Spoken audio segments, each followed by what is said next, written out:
So a couple years ago, a reporter interviewed me and asked, if you, in all your time in elected office in Denver, if you could only do one thing, what would it be?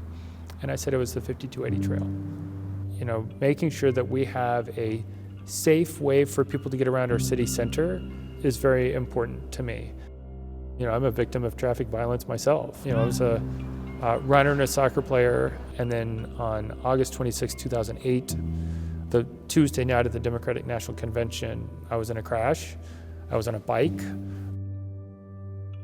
and went from being on 3 soccer teams to being rushed to Denver Health and spending the next few months in a hospital, learning how to sit up in bed.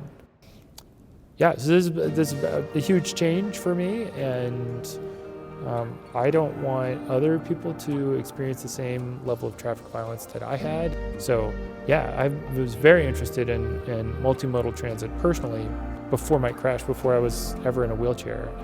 I believe strongly that we all deserve the freedom to get from A to B safely, no matter how we choose to get there. So freedom, safety, access used to be for cars, but I believe today in Denver we are prioritizing people over cars. Right now, when we're talking about activating downtown, when we're talking about educating first-generation students, when we are connecting workforce pipeline to businesses, Larimer is the street.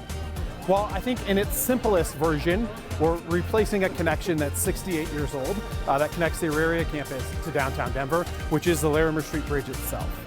In a much more complex version, we're not only doing a bridge replacement, but we're increasing mobility options, we're doing green infrastructure to do water quality treatment, and we're doing lighting to create a more inviting, comfortable, and safer environment. Thanks to the voters of Denver that passed the Elevate Denver bond package in 2017, we did a lot of groundbreakings in the first 3-4 years of the program. We're in year 5 now. This is one of many, many ribbon cuttings that are to come. 1, 2, 3.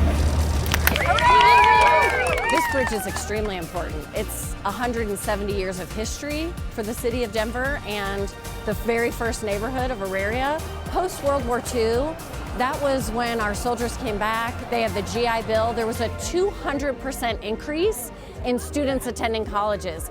Every seat in the state of Colorado was taken. Then we had this baby boomer birth rate, and the demographers rang the bell saying, we're not going to have enough room to educate future citizens of Colorado. And we've got another problem. The city of Denver accounts for more than 50% of the state's population, but we have no public higher education. And that became really the urgency and the complexity behind not only starting great institutions of higher education that are public, affordable, accessible, but then where are we going to house them? They were taking classes in 40 separate buildings in downtown Denver. And that's where we got MSU's mascot, the Roadrunner, because literally students were running across the road. So fast forward, we had to find a location. And Auraria had actually been devastated by the 100-year flood. It was one of 9 sites considered. It took 5 years for Auraria to become the site, several years to build the campus. And we opened our doors in 1976, so the centennial year of the state of Colorado. When you look at utilization, what we're looking at is 3,000 to 5,000 trips per day across this bridge. And so from a pure utilization standpoint, from a vulnerable road user standpoint, given that a lot of students or downtown residents may be biking, may be walking, this is a vital connection on this west side of downtown. So Dottie touches Denver in a lot of different areas. From the services we provide, from a wastewater, stormwater management, to solid waste collection. We also focus on the transportation of our city.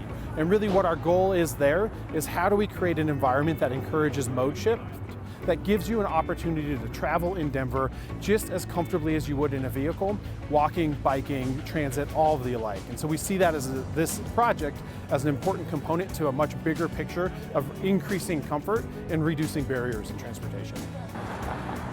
So there was this ironic cartoon where it would talk about the amount of our public domain that was reserved for the car, and it took that public domain and made it look like a chasm. And it showed, like, you had the sidewalk, and then you had this huge chasm for the car, and then the sidewalk on the other side. And it just showed how much of our public sphere was designed for things that weren't people.